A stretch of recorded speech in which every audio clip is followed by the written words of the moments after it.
बदसूरत, सरगम के साथ अमन ने क्या। सरगम जल्दी से मेरी चाय दे दो। सरगम अगर मेरा नाश्ता तैयार है तो लाओ। सरगम लंच बॉक्स तैयार हुआ कि नहीं। जितने लोग उतनी ही फरमाइशें। सुबह से ही सरगम के नाम आदेशों की लाइन लगनी शुरू हो जाती थी। वो खुशी खुशी सबकी फरमाइश पूरी कर देती थी। उसने भी जैसे अपने 2 पैरों में 10 पहिए लगा रखे हों। उसकी सेवा से घर का हर सदस्य संतुष्ट था। वर्मा परिवार उसकी सेवा और ईमानदारी को स्वीकार भी करता था।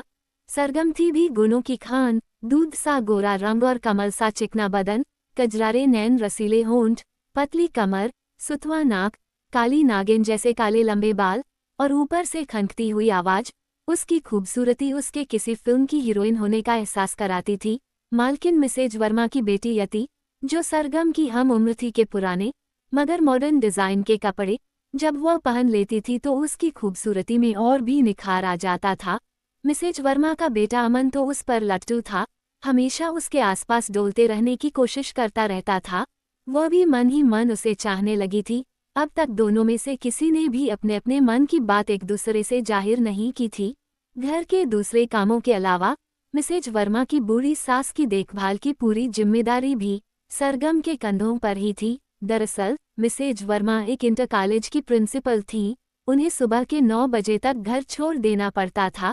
बड़ा बेटा अमन और बेटी यति दोनों सुबह 9:30 बजे तक अपने अपने कॉलेज के लिए निकल जाते थे। घर के मालिक के वर्मा पेशे से वकील थे और उनके मुवक्किलों के चाय नाश्ते का इंतजाम भी सरगम को ही देखना पड़ता था।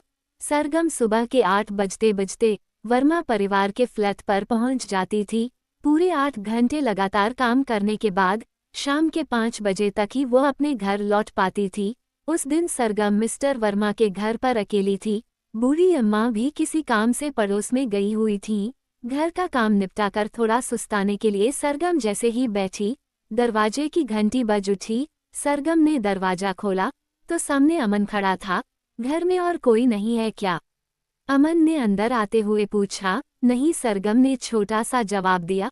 कमरे में खुद के अलावा अमन की मौजूदगी ने उसके दिल की धड़कनें बढ़ा दी थीं। वो अपनी नजरें चुरा रही थी। उधर अमन का दिमाग सरगम को अकेला पाकर बहकने लगा था। अमन ने अपने कमरे में जाते हुए सरगम को एक गिलास पानी देने के लिए आवाज लगाई। वह पानी लेकर कमरे में पहुंची। अमन ने उसे गिलास मेज पर रख देने का इशारा किया। गिलास रखकर जब सरगम लौटने लगी तो अमन ने उसे पीछे से अपनी बाहों में कसकर जकड़ लिया। एक तो लड़की की गदराई देह, मुश्किल से मिली तन्हाई और मालिक होने का रोब। अमन पूरी तरह अपने अंदर के हैवान के आगे मजबूर हो चुका था। यह आप क्या कर रहे हैं साहब? सरगम बुरी तरह डर गई थी। वही जो तुम चाहती हो। तुम्हें तो फिल्मों की हीरोइन होना चाहिए था। किन कंगालों के घर पैदा हो गई तुम? कोई बात नहीं, तुम तो किसी बड़े घर की बहू बनने के लायक हो मेरी जान। मैं तुम्हें बहुत प्यार करता हूँ, मैं तुमसे शादी करना चाहता हूँ। फिर अमन ने उसे बिस्तर पर गिरा दिया और उसके जिस्म पर सवार होने लगा। सरगम पर ताकत का इस्तेमाल करते हुए अमन बड़ी बेशर्मी से बोला, पहले अपनी जवानी का मजा चखाओ, फिर मैं तुम्हें वर्मा परिवार की बहू बनाता हूँ। लेकिन शादी के पहले ये सब करना पाप होता है। सरगम गिड़गिड़ाते हुए बोली, पाप पुण्य का हिसाब बाद में समझाना बेवकूफ़ लड़की। पहले मैं जो चाहता हूँ वो करने दे। अमन वासना की आग में पूरी तरह दहक रहा था। इसके आगे वह कोई हरकत करता। घर का दरवाजा खटाक से खुला। सामने मिसेज वर्मा खड़ी थीं। अपनी मां को देख अमन पहले तो झेपा, फिर पैतरा बदलकर पलंग से उतर गया। सरगम भी उठ खड़ी हुई। ये सब क्या हो रहा है? मिसेज वर्मा चीखते हुए बोली, देखिए ना मम्मी, कैसी बदचलन लड़की को आपने घर में नौकरी दे रखी है।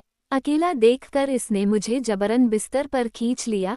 यह इस घर की बहू बनने के सपने देख रही है। अमन ने एक ही सांस में अपना कसूर सरगम के सिर पर मर दिया। नहीं मालकिन, नहीं, ये सच नहीं है, कहते हुए सरगम रो पड़ी। देख रही हैं मम्मी, कितनी ढीठ है ये लड़की, यह कब से मुझ पर डोरे डाल रही है।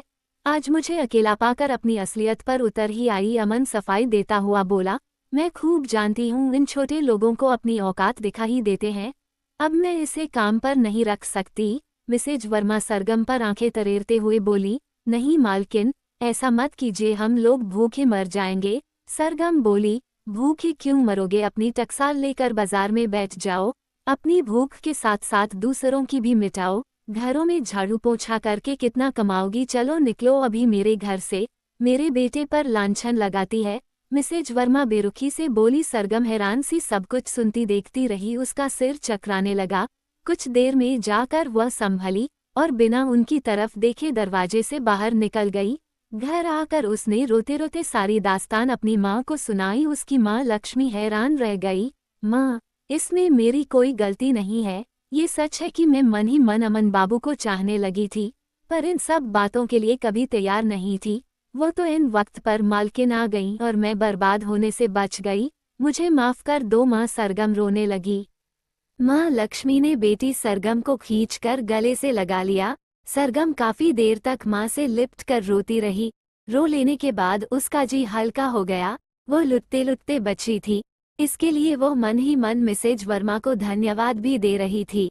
ऐन वक्त पर उनका आ धमकना सरगम के लिए वरदान साबित हुआ था। सरगम को अब अपने सपनों के टूट जाने का कोई गम नहीं था। उसके सपनों का राजकुमार तो अंदर से बड़ा ही बदसूरत निकला था। महीने की पगार की आस टूट गई तो क्या हुआ, इज्जत का कोहिनूर तो बच गया। वो अगर लुट जाता तो किस दुकान पर वापस मिलता। इतना कहकर उसकी माँ लक्ष्मी ने इत्मीनान की एक लंबी सांस ली। कुछ खोते खोते बहुत कुछ बच जाने का संतोष सरगम के चेहरे पर भी दिखने लगा था।